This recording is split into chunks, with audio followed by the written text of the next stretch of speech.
बात करते हैं पूर्वी राजस्थान पॉलिटिक्स, प्रियंका गांधी और एआरसीपी की।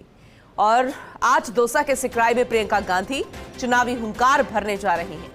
एआरसीपी पर प्रियंका पॉलिटिक्स के केंद्र रहेंगे 5 महत्वपूर्ण जिले, जो है कि भरतपुर, दौसा, सवाई माधोपुर, करौली और धौलपुर।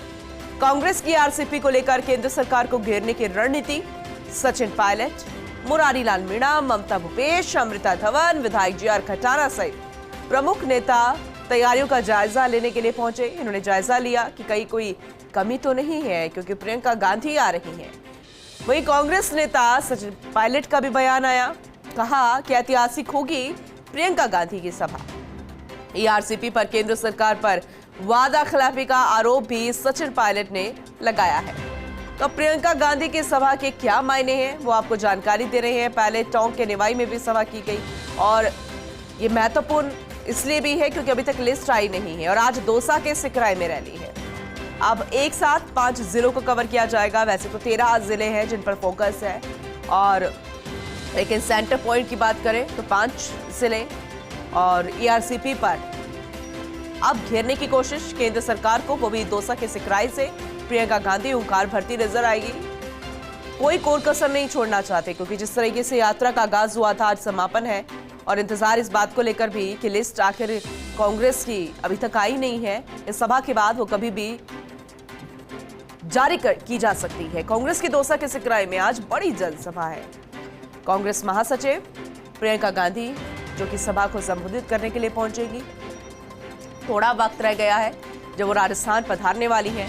एआरसीपी को लेकर जनजागरण यात्रा के समापन पर जनसभा है।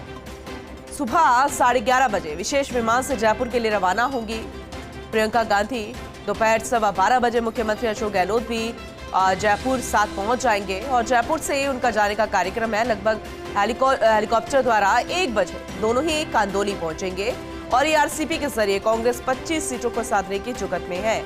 केंद्र पर एआरसीपी को लेकर कांग्रेस वादा खिलाफी का आरोप लगा रही है। राष्ट्रीय मुद्दा बन चुका है और अब देखना होगा कि इसका कितना असर जो है वो विधानसभा चुनावों पर और फिर आने वाले लोकसभा चुनावों पर पड़ता नजर आएगा। पॉलिटिकल एडिटर योगेश शर्मा जी हमारे साथ जुड़ चुके हैं, उनसे ज्यादा जानकारी लेंगे।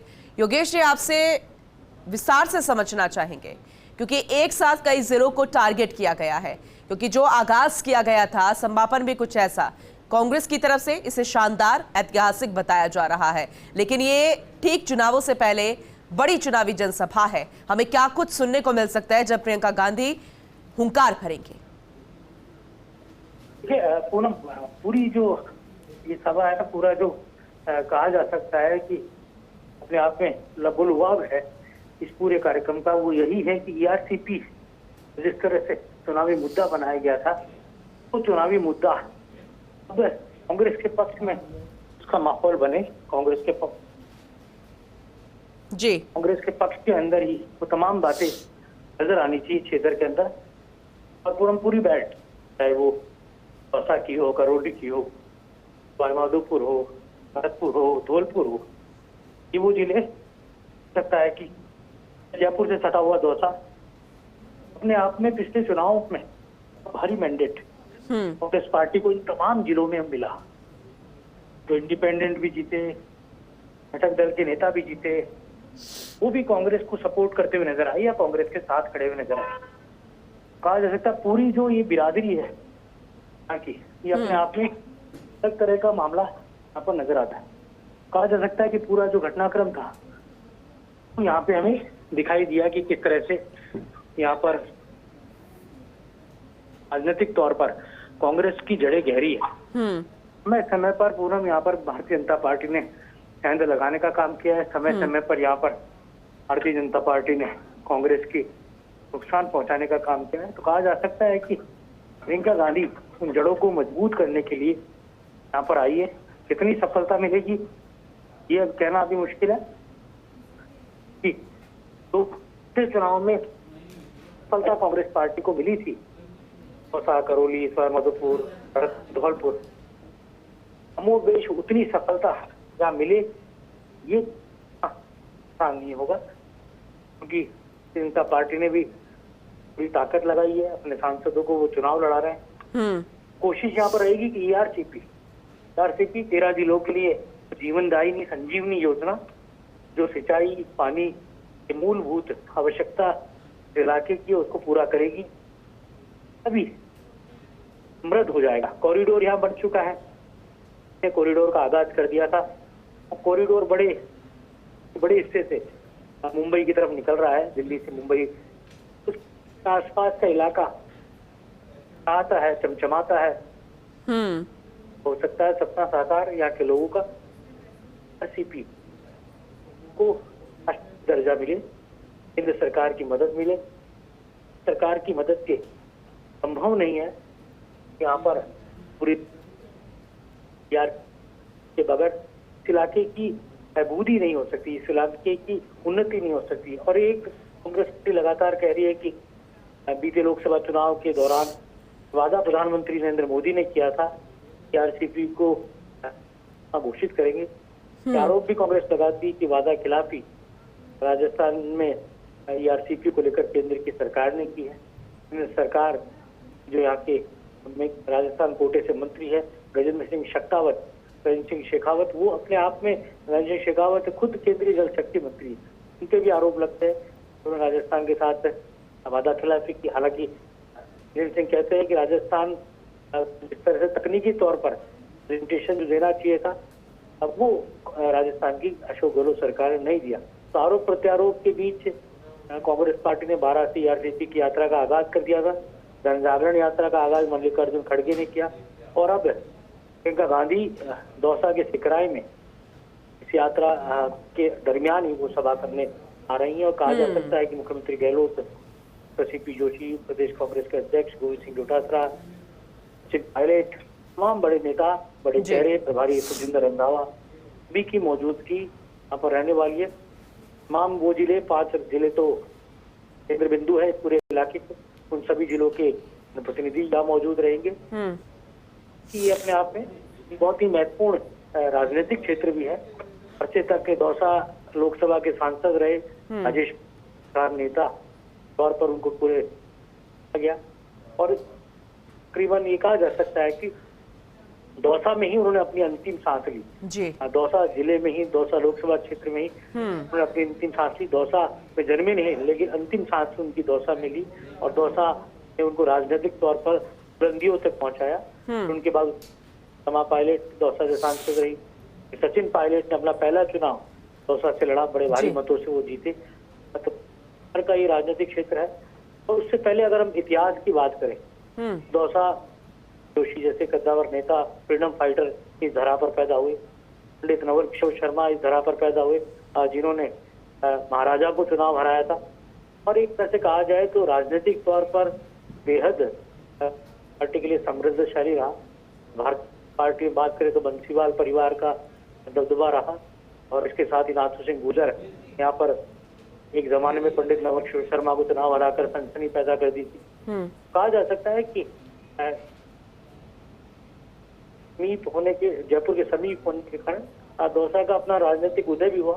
दौसा बहुत पहले ही जिला बन गया था और से कहा जाए तो गुर्जर मीणा ब्राह्मण पॉलिटिक्स का केंद्र भी रहा है जी पूर्वी राजस्थान में।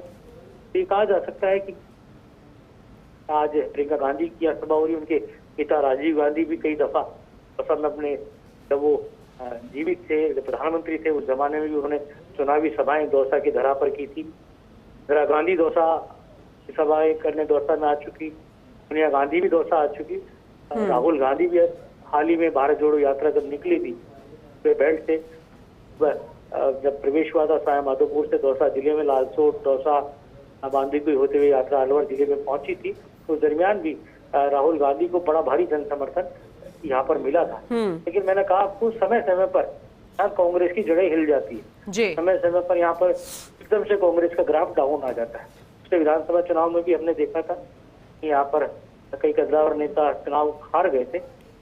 ये कहा जा सकता है कि इस इलाके का एक अलग ही राजनीतिक जियोग्राफी है। उसको समझने के लिए मुझे समय ज्यादा चाहिए, इसलिए मैं पूर्ण विस्तार से नहीं बता पाऊंगा। लेकिन एक अपने आप में एक राजनीतिक तौर पर यहाँ पर जातीय जो समीकरण है वो बहुत ही महत्वपूर्ण है। जब तक उनको नहीं साधा जा सकता, इस जिले को नहीं साधा ये तमाम बातें अपनी जगह है। ये आरसीपी की बात अपनी जगह है।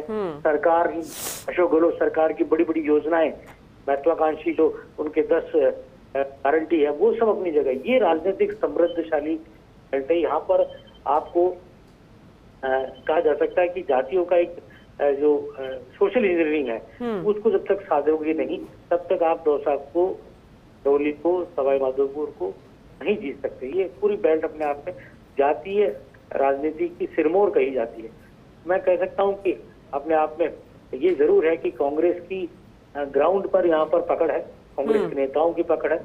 और कहा जा सकता है कि यहाँ पर मुख्यमंत्री अशोक गहलोत का भी उतना ही जलवा इस इलाके में है, तो उतना ही सचिन पायलट का भी है। और इस तरह से कहा जा सकता है कि बेल्ट में कांग्रेस की अग्रता नजर आएगी, निश्चित समीकरण बदले में नजर आएंगे। और ये भी कहा जा सकता है कि प्रियंका गांधी बहुत ही अति संवेदनशील राजनीतिक क्षेत्र में आज सभा करने जा रही है। इससे पहले शायद उसकी ऐसे इलाके में अब तक सभा नहीं हुई। सिकराय रिजर्व कॉन्स्टिट्यूंसी है, बहुल कॉन्स्टिट्यूंसी है। ऐसे कांग्रेस पार्टी की ममता भूपेश विधायक है, उनको महिला बाल विकास मंत्री, कैबिनेट मंत्री का दर्जा मिला हुआ है। पहले भी वो एक बार यहाँ से विधायक रह चुकी। पहला चुनाव ममता भूपेश ने दौसा से लड़ा था, ठीक है, सीट हुआ करती थी, सफलता नहीं मिली। उसके बाद रिजर्व सीट हुई सिकराय, तो वो सिकराय चली गई। जा सकता है उनकी राजनीतिक तौर पर कर्मस्थली बनी और सिकराय ने उनको बुलंदियों तक पहुंचाया। लेकिन समय पर, जैसा मैंने पहले कहा, यहाँ पर भारतीय जनता पार्टी और जनसंघ का पुराना प्रभाव रहा है इस इलाके में, नहीं भुलाया जा सकता है। जनसंघ की जड़ें गहरी रही है। और जब मूवमेंट के समय, आपातकाल के समय यहाँ पर बीजेपी को बड़ी पटकनी थी। वसुंधरा राजे, भैरव सिंह शेखावत के समय भी यहाँ पर भारतीय जनता पार्टी ने अपना इस बार मुकाम हासिल किया। और खासतौर से वसुंधरा राजे का प्रभाव भी यहाँ पर देखने को मिला है। अपने एक पूरा बेल्ट है राजनीतिक तौर पर। कि आप किसी भी आदमी से बात करेंगे तो वो न केवल दौसा की राजनीति के बारे में बता सकता है, बल्कि वो ये भी बता सकता है कि भारत की राजनीति में क्या हो रहा है। बिल्कुल, इतना जागरूक ये इलाका है, इतने जागरूक यहाँ के लोग हैं। यहाँ की बड़ी चाय, रेस्टोरेंट, किसी भी आप जगह पर चल जाए इस पूरे दौसा लोकसभा क्षेत्र में, तो आपको अंदाजा लग जाएगा राजनीतिक तौर पर इतना ज्यादा ये महत्वपूर्ण है। चुनाव के वक्त हो जाता है। चुनाव में सबसे ज्यादा अति संवेदनशील जो क्षेत्र है वो इसी जिले में बनते हैं। और इसीलिए जहां जड़ें जमी हुई है उसको और ज्यादा मजबूत करने की कोशिश, ताकि कोई उसे हिला ना सके, ये कांग्रेस की लगातार बनी हुई है। बहुत शुक्रिया योगेश जी इस विषय